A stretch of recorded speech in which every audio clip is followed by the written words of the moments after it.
오늘 저희가 본 이 본문의 이야기는 제가 개인적으로 초등학교 5학년 때 한 학기 동안 방과 후에 이제 연극 연습을 해서 큰 강당에서 공연을 했던 그런 내용입니다. 제가 야곱의 12 아들 중에 하나였습니다. 제가 다닌 학교가 영락교에서 세운 그 초등학교였기 때문에 저희는 매일 그 학과를 시작할 때 기도하면서 시작합니다. 또 매주 채플이 있습니다. 심지어는 소풍을 수료해 있는 영락 기도원으로 가는 학교니까는요. 그러니까 학교에서 연극 발표를 할 때도 보통 연극을 하는 것이 아니라 성경에 나오는 이야기를 가지고 성극을 합니다. 그러니까 저는 늘 어려서부터 오늘 본문의 이야기를 제가 너무나 잘 아는 이야기라고 그렇게 생각했습니다. 근데 나이가 들어서 다시 성경을 읽어보니까 특별히 이 창세기 42장부터 45장의 내용은 아무리 생각해봐도 이건 초등학교 5학년 학생들이 이해할 수 있는 그런 성질의 것이 아니다라고 그렇게 생각해 봤습니다. 지금도 그런 생각을 갖고 있습니다. 좀 더 솔직히 말씀드리면 성인이 되신 우리 장년 교인들도 정말 이 창세기 42장부터 45장까지의 내용을 정말로 깊이 한번 보셨을까 하는 그 점에 대해서는 좀 의문이 있는 사람입니다. 여러분은 창세기 42장부터 45장의 내용을 어떻게 읽으셨는지 모르겠습니다만 제 눈에는 이 42장부터 45장에 걸쳐 나오는 요셉의 모습이 좀 왔다 갔다 합니다. 한마디로 왔다리 갔다리 합니다. 종잡을 수가 없어요. 널뛰는 사람 같아요.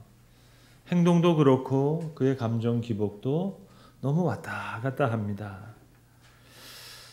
요셉이 형들을 옥에 가두기도 합니다. 이렇게 엄하게 대했다가 또 슬픔을 감추지 못하고 혼자 숨어서 눈물을 흘리기도 하고 마치 술 취한 사람 마냥 말입니다. 그런데 그러고 나서는 또 다시 형 하나를 아주 매몰차게 결박하고 인질로 삼기도 하고 또 그렇게 가둬놓고는 또 다른 형제들 곡물 자루에다가는 한 사람도 빠지지 않고 각 사람 돈을 많이 숨겨서 넣어줍니다. 그리고 이 돈보따리를 가지고 형제들이 고향으로 돌아갑니다. 여러분 이해가 되세요? 바로 이것이 우리에게 강력하게 시사하는 바가 있습니다. 용서라는 것이 애초부터가 인간의 본성적 행위가 아닙니다. 그러니까 지금 요셉이 내면적으로 너무 힘들어하는 거예요. 그리고 시간이 많이 흐릅니다. 42장부터 43장의 내용은 한 장이지만 그게 여러분 하루 이틀 지나간 시간이 아닙니다. 한두 주 지나간 시간이 아니에요. 한 달, 두 달이 아닙니다. 적어도 몇 계절이 지나서 한 해가 지나서 다시 만나는 겁니다. 다른 형제들을 만나는데 이번에는 같은 어머니 동복 형제인 베냐민을 같이 데리고 옵니다. 그 베냐민을 보면서 멀리서 요셉이 아우를 사랑하는 마음이 북받쳐서 또다시 울 곳을 찾아 안방에 들어가서 또 울어요. 그리고는 또 눈물을 다 닦고 모든 형제들을 불러서 나이 순서대로 앉혀서 큰 잔치를 베풉니다. 그리고는 자기 동생 베냐민에게 소중한 은잔을 자루 속에 집어넣어서 이제 그 훔친 죄를 뒤집어 씌우는 술책을 씁니다. 하루 이틀이 아니라 해를 바뀌어가면서 긴 시간 동안 이루어진 이야기입니다. 여러분 왜 요셉이 이렇게 왔다 갔다 했을까요? 우리가 흔히 원한이라는 말을 쓰는데 여러분 우리 원한이라는 말을 영어로 resentment라고 합니다. 어원적으로 살펴보시면 다시 sentimental해지는 거예요. resentment. 감정이 계속 되살아나는 겁니다. 그러니까 잊었다고 생각하는데 잊어질 수가 없는 거예요. 요셉이 왔다 갔다 하는 거예요. 17살의 나이에 애굽의 노예로 팔려와서 13년 동안 수많은 일을 겪었어요. 그리고 30살의 나이에 총리 대신이 됩니다. 그리고 계속 이제 좋은 일들이 있는데 근데 잊지를 못해요. 요셉이 첫 아들을 낳죠. 아들의 이름을 뭐라고 짓습니까? 므낫세라고 짓습니다. 므낫세의 이름의 뜻이 뭡니까? 다 잊었다 이거예요. 얼마나 잊기 어려우면 사랑하는 첫 아들을 놓고 이름을 다 잊어버렸다. 므낫세라고 짓겠어요. 그리고 에브라임 2배의 복을 받았다라고 지었는데, 여러분 아시는 대로 요셉이 바로의 왕의 꿈을 해몽합니다. 7년 풍년, 그 이어서 나오는 7년 흉년. 그러니까 30살의 총리가 되어서 지금 7년 동안 풍년이 있는 동안에 좋은 일이 많이 있었어요. 므낫세도 낳고 에브라임도 낳고, 그리고 지금 예상한 대로 지금 흉년이 들었으니까 오늘 본문의 나이의 요셉은 정확하게 39살입니다. 성경에 보시면 쉽게 계산할 수가 있습니다. 그런데도 resentment, 계속 불쑥불쑥 그때 생각이 튀어오르는 거예요. 흉년이 들었으니까 멀리 있는 형제들이 곡식을 구하러 올 수 있겠다 생각했는지 보자마자 알아봅니다. 이제 있을 법한 일이 일어났는데 그런데 정신을 못 차리는 거예요. 므낫세 다 잊었다. 그런데도 해결이 안 되는 겁니다. 너희는 정탐꾼이다. 그리고 옥에 가둡니다. 우리는 한 형제입니다. 원래 12명의 형제가 있었는데 한 형제는 이제 우리가 없어졌고, 막내 아우는 지금 우리 아버지와 함께 있고, 우리 10사람이 다 한 형제입니다 하니까 한 사람을 옥에다 가둬놓을 테니까 막내 아우 베냐민을 데리고 와라 그러면서 시므온을 가둬놓습니다. 그러니까 장형, 제일 큰 형인 르우벤을 빼고 그 바로 밑에 있는 둘째 형. 그랬더니 이 큰형인 르우벤이 다른 형제들이 요셉을 죽이려고 할 때 죽이지 말자 이렇게 말렸던 큰형이거든요. 그때 이 큰형이 한마디를 합니다. 자기 바로 밑에 이제 시므온이 인질로 잡히게 됐단 말입니다. 이거 큰일 났습니다. 그러니까 르우벤이 하는 말이 우리가 요셉 아우의 일로 범죄했다. 그가 애걸할 때 그 마음의 괴로움을 보고도 듣지 아니하였기에 이같이 오늘 우리가 괴로움을 당한다. 그래서 창세기 42장 24절에 보시면 요셉이 이 대목에서 르우벤의 이야기를 듣다가 그들을 떠나서 엉엉 웁니다. 그런데 또 눈물을 딱 씻고는 시므온을 끌어내서 다른 형제들 앞에서 결박하는 겁니다. 그리고는 또 곡물자루에 다 돈을 채워주면서 다시 도로 넣어서 그렇게 보내는 거예요. 여러분 이 42장과 43장 사이에는 긴 시간이 있어요. 그냥 그 다음 달에 이루어진 게 아니에요. 곡식 갖고 나서 다 먹고 나서 다 떨어져서 다시 왔으니까. 여러분 그 긴 기간 동안 요셉이 무슨 생각했을까요? 둘째 형 시므온은 지금 결박당해서 내 옆에 잡혀 있어요. 그런데 다른 형제들은 돌아오지 않은 겁니다. 돈을 각 사람 자루마다 다 채워놨는데 이거 지금 이상한 돈 아닙니까? 그러니까 생각이 점점 복잡해지는 거예요. resentment, 불쑥불쑥 생각이 나는 거예요. 자, 그러다가 시간이 많이 지나서 형제들이 가지고 간 곡식이 다 떨어져서 이제 형제들이 곡식을 구하러 왔는데 이제 베냐민을 데리고 왔어요. 그래서 창세기 43장 30절에 보시면 먼 발치에서 베냐민을 보다가 요셉이 아우 사랑하는 마음이 북받쳐서 지금 급히 울 곳을 찾아가서 안방에 들어가서 또다시 웁니다. 감정을 주체할 수가 없지만 또 한편은 큰 고민이 있어요. 고뇌에 차 있어요. 팔을 벌려서 환영할 수도 없고 또 처형을 명해서 복수할 수도 없고, 그래서 이제 형들을 불러서 나이 순서대로 앉게 한 다음에 잔치를 베풀어 줍니다. 그리고는 또 소중한 은잔을 베냐민의 자루 속에 넣는 술책을 써서 결국은 형제들을 고소하게 됩니다. 그리고는 마지막에 베냐민의 자루에서 은잔이 나왔기 때문에 베냐민은 내 종이 되어야 하리라. 그러니까 거의 2년 동안 요셉이 이 게임을 합니다. 여러분 용서요? 이건 사람이 인간의 힘으로 할 수 있는 일이 아닙니다. 이렇게 엎치락 뒤치락 하는 거예요. 오늘 본문 본장이 나오는 바로 전장인 44장 18절로 34절에 보시면 유다가 베냐민을 위해서 요셉에게 간청을 합니다. 이 대목을 일컬어서 많은 주석학자들이 구약성서 중에 가장 장엄하고 설득적인 웅변이라고도 했고 히브리 문학 중에 가장 걸작 중에 하나라고도 했습니다. 어떤 주석학자들은 구약성서 중에 볼 수 있는 가장 장엄하고 가장 아름다운 장면이라고도 했고 어떤 웅변가들의 말보다 더욱 감동적인 웅변이라고 평가한 사람도 있습니다. 유다가 간청을 해요. 베냐민을 데리고 온 거 총리인 당신이 그렇게 하라고 했기 때문에 한 것이고 우리 아버지가 원치 않으면서도 너무 기근이 심해서 할 수 없이 베냐민을 우리한테 함께 오게 한 거고 베냐민을 데리고 가지 않으면 우리 아버지는 죽을 것이고 그러므로 유다 자신이 지금 베냐민을 대신해서 종이 될 터이니 아우를 제발 돌려보내달라고 그렇게 간청을 합니다. 여러 번 숨어서 울던 요셉이 바로 이 대목에서 대성통곡을 하는 거예요. 엉엉 웁니다. 우는 소리가 멀리 밖에까지 들릴 정도로. 여러분, 지금 요셉은 하나님의 큰 은혜 가운데 용서를 하게 된 거지. 내가 용서해야지 결단하고 결심해서 그렇게 해서 용서한 것이 아닙니다. 용서란 사람이 할 수 있는 일이 아니니까요. 우리의 본성을 거스르는 일입니다. 여러분, 용서했다고 상처가 다 사라지는 거 아니에요. 최소한의 심판자가 되어야 할 부담만 벗겨지는 겁니다. 용서한다고 형들의 잘못 과실이 다 사라지는 것도 아니에요. 그러나 형들이 내게 지금 미치고 있는 그 영향력이 사라집니다. 불의의 문제는 끈질기게 남아요. 상처는 계속 아파요. 여전히 아파요. 그래서 오늘 본문 이후에도 보시면 요셉은 계속 여러 번 우는 자의 모습으로 성경에 나타납니다. 여러분, 창세기가 이렇게 다양한 상황에서 요셉이 다양한 방식으로 울었다는 것을 매우 상세하게 기록합니다. 아주 주목하여서 쓰는 것처럼.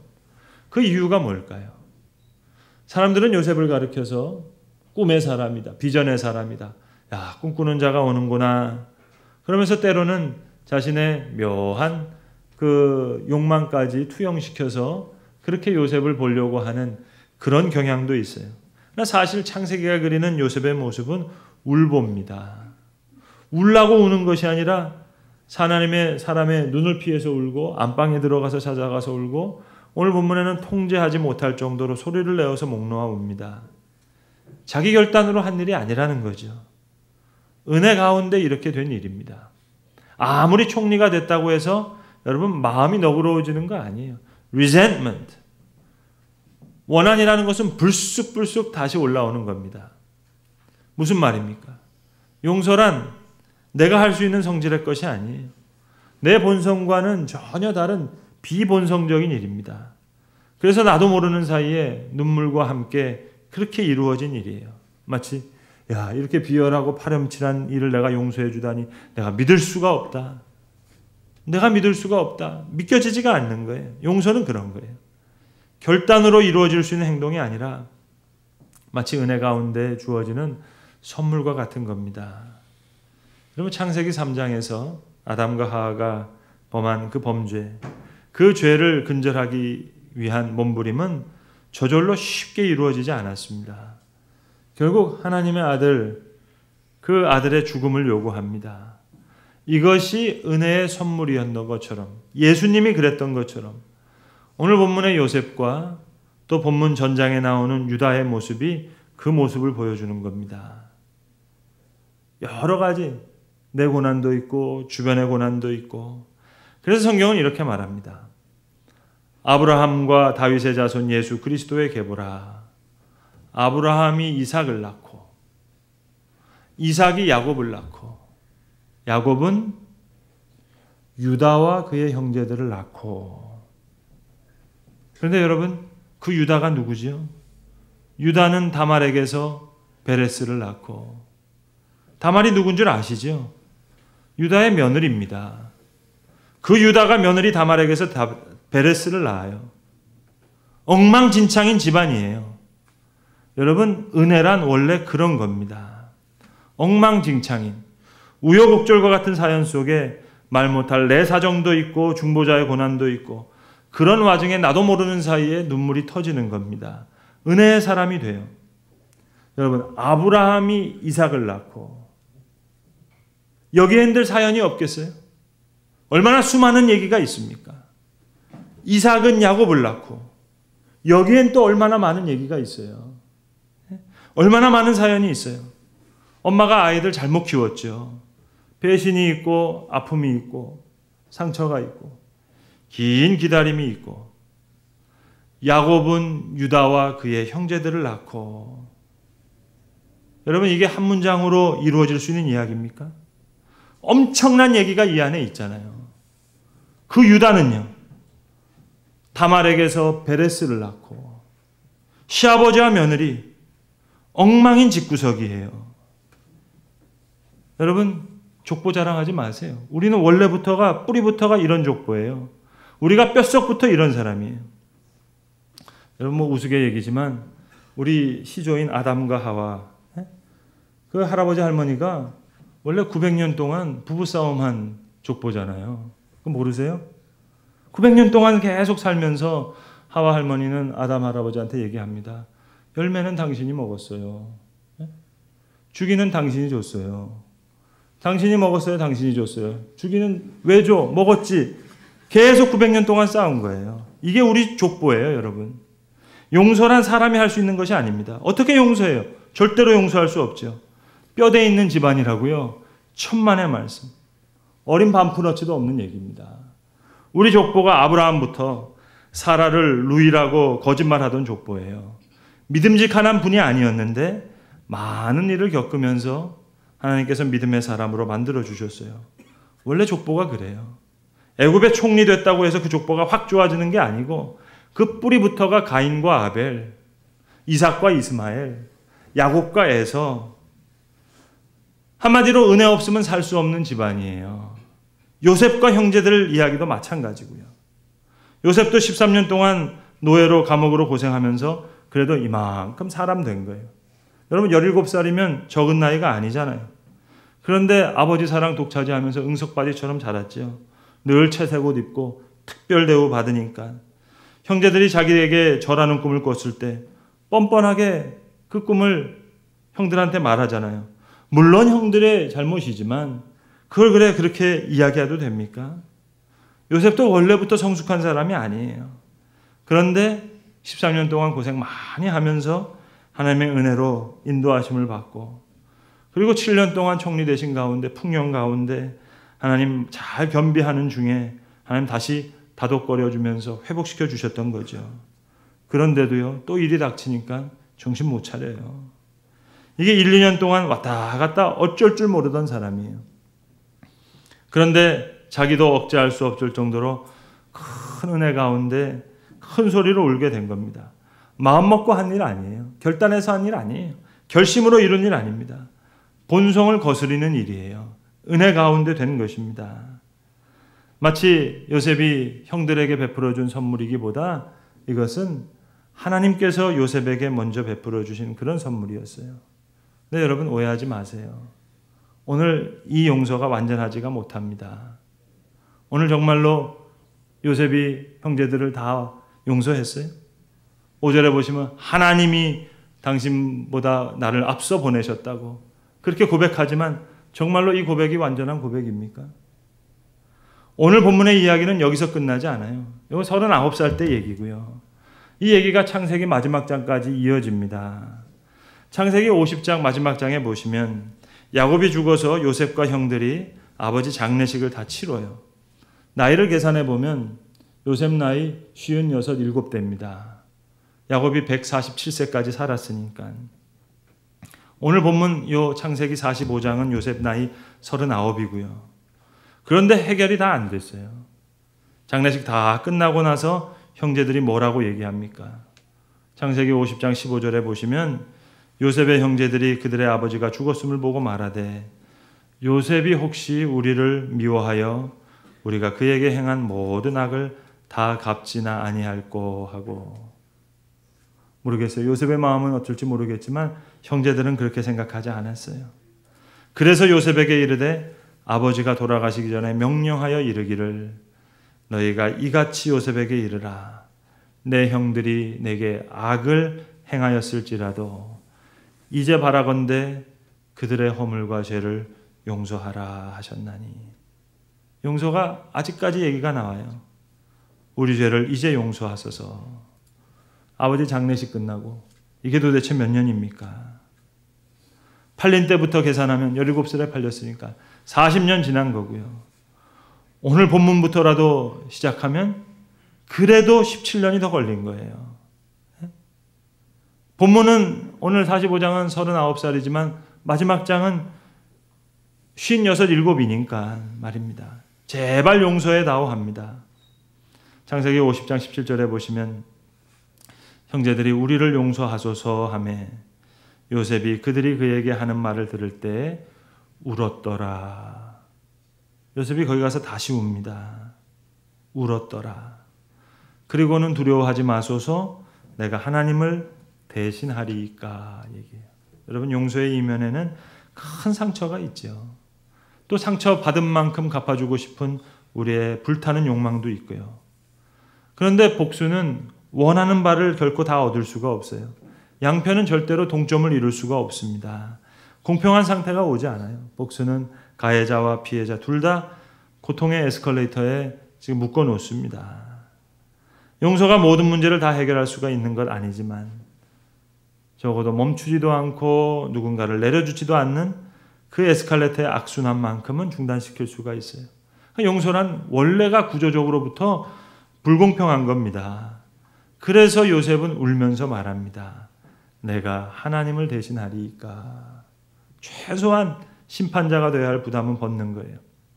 하나님이 악을 선으로 바꾸어 많은 생명을 구원하셨으니 내가 당신들과 당신들의 자녀를 기르리이다.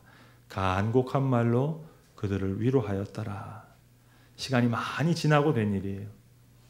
여러분 성공의 예배를 가시면 성공의 사제들이 주기도문 순서에 앞서서 이렇게 얘기합니다. 성도 여러분 이제 담대히 우리 주님 그리스도께서 가르친 주신 기도를 드립시다. 담대히 기도하자고. 주기도는 여러분 이 땅에 침투해 들어오는 하나님 나라의 선포 같은 거예요. 하나님 나라의 백성으로 징집되어서 살겠다는 담대한 고백입니다. 이거 그저 대수롭지 않게 드릴 수 있는 그런 기도가 아닙니다. 담대함이 필요한 거예요. 여러분 우리가 이 기도를 아무 생각 없이 형식적으로 드리는 것은 내가 지금 무슨 기도를 드리는지 깊이 생각해 보지 않았기 때문입니다. 아버지의 뜻이 이루어지이다. 이 기도문의 핵심이에요. 우리가 원하는 바가 아니라 하나님이 원하시는 바를 행하시라는 간구입니다.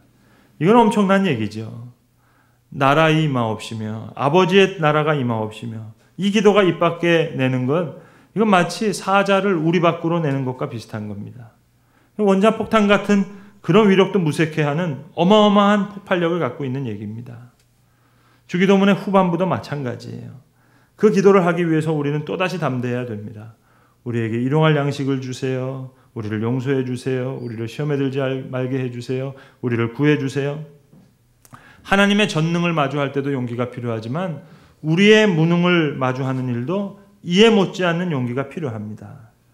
그래서 이 기도를 견딜만 하게 하는 유일한 말은 우리 아버지라는 말이에요. 아버지 앞에 아이처럼 기도하는 겁니다. 그래서 기도할 수밖에 없어요. 모름지기 큰 소리를 내어 울었던 오늘 요셉의 마음에도 아마도 이러한 기도가 계속 이어졌을 겁니다. 우리를 시험에 들게 하지 마시고 다만 악에서 구하시옵소서. 뜻이 하늘에서 이루어진 것 같이 땅에서도 이루어지이다. 아주 긴 시간이 흐르고야 이 기도는 마침내 이루어졌습니다. 기도하겠습니다. 아버지 하나님,